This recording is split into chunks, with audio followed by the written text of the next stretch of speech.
Hello बच्चों, आज की क्लास में हम डिस्कस कर रहे हैं हमारी कक्षा 10 की गणित की वर्कशीट 58।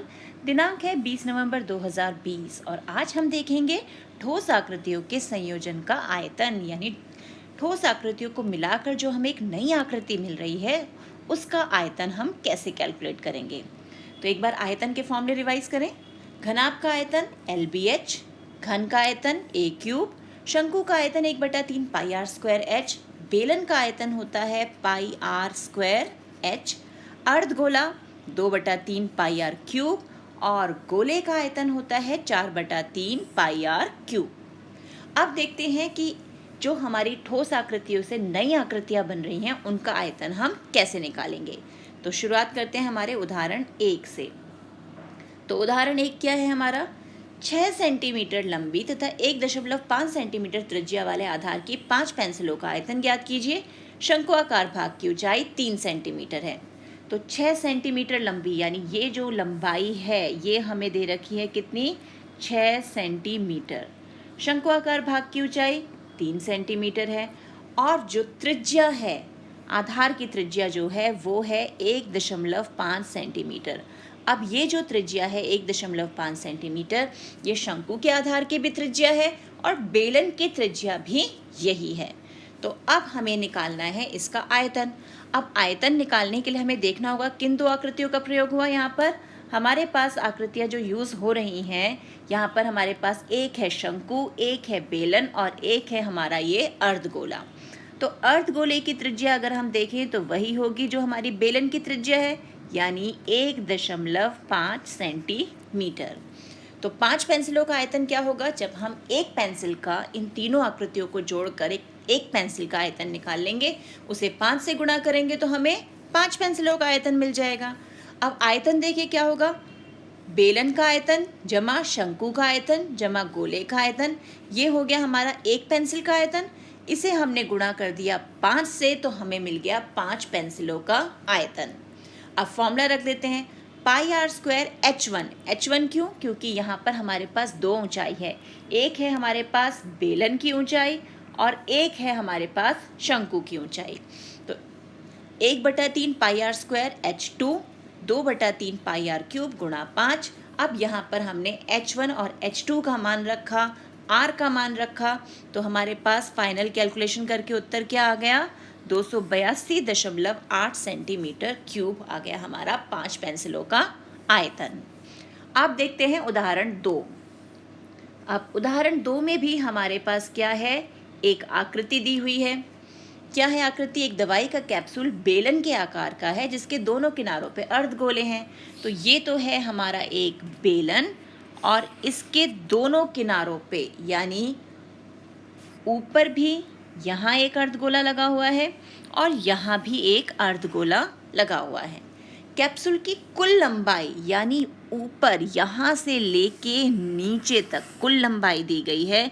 ये लंबाई हमें दी हुई है 14 मिलीमीटर और व्यास जो है 5 मिलीमीटर है। तो व्यास क्या हुआ, यानी ये पूरा का पूरा, ये पूरा हमारा 5 मिलीमीटर है। इसका आयतन ज्ञात कीजिए। अब आयतन ज्ञात करने के लिए फिर हम देखें हमारे पास कौन कौन सी आकृतियां हैं। हमारे पास है एक बेलन और 2 अर्धगोले, यानी हमें बेलन के आयतन में 2 अर्धगोलों का आयतन जोड़ना है। तो कैप्सूल का आयतन हो गया बेलन का आयतन जमा 2 अर्धगोलों का आयतन। अब बेलन की त्रिज्या और अर्धगोले की त्रिज्या दोनों सेम है, यानी व्यास का आधा 5/2 मिलीमीटर। अब हमें बेलन की ऊंचाई चाहिए, तो बेलन की ऊंचाई तो यहाँ से यहाँ तक है, यानी यहाँ पर हमारे पास क्या नहीं आ रहा, एक तो नीचे वाले अर्धगोले की त्रिज्या और एक ऊपर वाले अर्धगोले की त्रिज्या, यानी 9 में से हम क्या माइनस कर रहे हैं, दो त्रिज्याएं यानी व्यास। तो हमने 14 में से 5 को घटाया तो हमें बेलन की ऊंचाई मिल गई 9 मिलीमीटर। अब क्या करना है, बस फॉर्मूले रखने हैं बेलन के आयतन का और अर्धगोले के आयतन का। ये फॉर्मूले रख दिए, उसके बाद हम उनकी वैल्यूज पुट करेंगे। वैल्यूज पुट करके आंसर मिल गया 31.97 मिलीमीटर क्यूब। अब देखते हैं अगला उदाहरण, यानी उदाहरण 3। उदाहरण 3 में इस बार हमारे पास एक बेलनाकार टंकी, यानी ये है हमारी वो बेलनाकार टंकी। जिसका हमें क्या दिया हुआ है, ऊंचाई 8 सेंटीमीटर है, यानी ये जो बेलनाकार टंकी है ये 8 सेंटीमीटर ऊंची है। ऊपरी भाग समान आधार वाला 4 सेंटीमीटर ऊंचा शंकु है और यहाँ ऊपर है इसके शंकु जिसकी ऊंचाई 4 सेंटीमीटर है। समान आधार का मतलब क्या है, जो हमारा बेलन का व्यास या त्रिज्या है वही हमारे शंकु का व्यास या त्रिज्या होगी। तो इस टंकी का आयतन ज्ञात कीजिए। तो टंकी का आयतन ज्ञात करना है। यहाँ पर हमें त्रिज्या जो दी हुई है वो दी हुई है 3 सेंटीमीटर, तो यानी हमारे शंकु की त्रिज्या भी वही होगी। फिर यहाँ पर कौन सी आकृतियाँ यूज हो रही हैं, एक हो रहा है हमारा शंकु और एक बेलन, यानी इन दोनों का आयतन जोड़ेंगे तो हमें पूरी टंकी का आयतन मिल जाएगा। तो टंकी का आयतन बराबर बेलन का आयतन जमा शंकु का आयतन। फॉर्मूले लिख दिए हमने यहाँ पर। अब इन फॉर्मूले में हमने वैल्यूज़ पुट करनी है, तो वैल्यूज़ पुट करके हमारे पास आंसर क्या आ गया, 254 सेंटीमीटर क्यूब। तो ये हो गया हमारा उदाहरण 3। अब देखिए हमें स्वयं प्रयास करने के लिए क्या प्रश्न दिए गए हैं। सबसे पहला प्रश्न है 16 सेंटीमीटर गुणा 12 गुणा 10 सेंटीमीटर विमाओं वाले एक घनाभ से 2 सेंटीमीटर किनारे वाले कितने घन बनाए जा सकते हैं। और यहाँ हमें एक हिंट भी दिया है, घनों की संख्या बराबर घनाभ का क्षेत्र जो आयतन है वो बटे में घन का आयतन। तो अब इसे हल करते हैं। तो अब है हमारे पास हल 1 दिया है हमें, घनाभ की लंबाई 16 सेंटीमीटर, चौड़ाई और ऊंचाई। घन की भुजा दी हुई है 2 सेंटीमीटर, घनों की संख्या क्या है हमारी, घनाभ का आयतन बटे में घन का आयतन। तो अब घनाभ का आयतन L गुणा B गुणा H और घन का आयतन हो गया A क्यूब। इनकी वैल्यूज़ रख दी। अब इसे सिंप्लीफाई करें, 2 एकम 2, 2 अट्ठे 16, 2 एकम 2, 2 छिक 12, 2 एकम 2, 2 तिया 6, यानी 8 तिया 24 और 10 से गुणा किया तो उत्तर आया 240, यानी घनों की संख्या आ गई 240। अब देखते हैं प्रश्न 2। प्रश्न 2 है, एक शंकु के आकार का ठोस समान आधार वाले अर्धगोले पर खड़ा है जिसकी त्रिज्या 1 सेंटीमीटर है और शंकु की ऊंचाई उसकी त्रिज्या के समान है।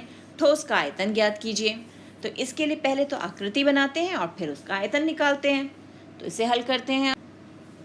तो अब है हमारे पास हल 2। ये है हमारा एक शंकु जो हमारे अर्धगोले पर खड़ा हुआ है। अर्धगोले की त्रिज्या 1 सेंटीमीटर है और शंकु के आधार की त्रिज्या भी 1 सेंटीमीटर है। और हमें क्या दिया गया कि शंकु की जो ऊंचाई है यानी ये जो h है ये उसके आधार की त्रिज्या के बराबर है, यानी h और r बराबर हैं। तो अर्धगोले की त्रिज्या 1 सेंटीमीटर, शंकु की त्रिज्या 1 सेंटीमीटर और शंकु की ऊंचाई क्योंकि त्रिज्या के बराबर है इसलिए वो भी 1 सेंटीमीटर। अब हमारे पास दो कौन सी आकृतियां आ गई, एक आ गया शंकु और एक आ गया अर्धगोला, यानी इन दोनों के आयतनों को जोड़ दें तो हमें क्या मिल जाएगा, ठोस का आयतन। तो ठोस का आयतन हो गया अर्धगोले का आयतन जमा शंकु का आयतन। हमने फॉर्मूला रखा 2/3 पाई आर क्यूब जमा 1/3 pi r square h. Values put की। अब 1 का क्यूब या 1 का स्क्वायर जो भी होगा, 1 का क्यूब हो या 1 का स्क्वायर, आंसर तो एक ही आएगा। तो 2/3 पाई जमा 1/3 पाई, 3/3 पाई यानी कितना आ गया हमारे पास, 3 से 3 कैंसिल, सिर्फ पाई बचा। और पाई का मान क्या होता है, 22/7 सेंटीमीटर क्यूब। है ना आसान। तो इसी टाइप के और क्वेश्चंस की प्रैक्टिस कीजिए अपनी एनसीईआरटी बुक से।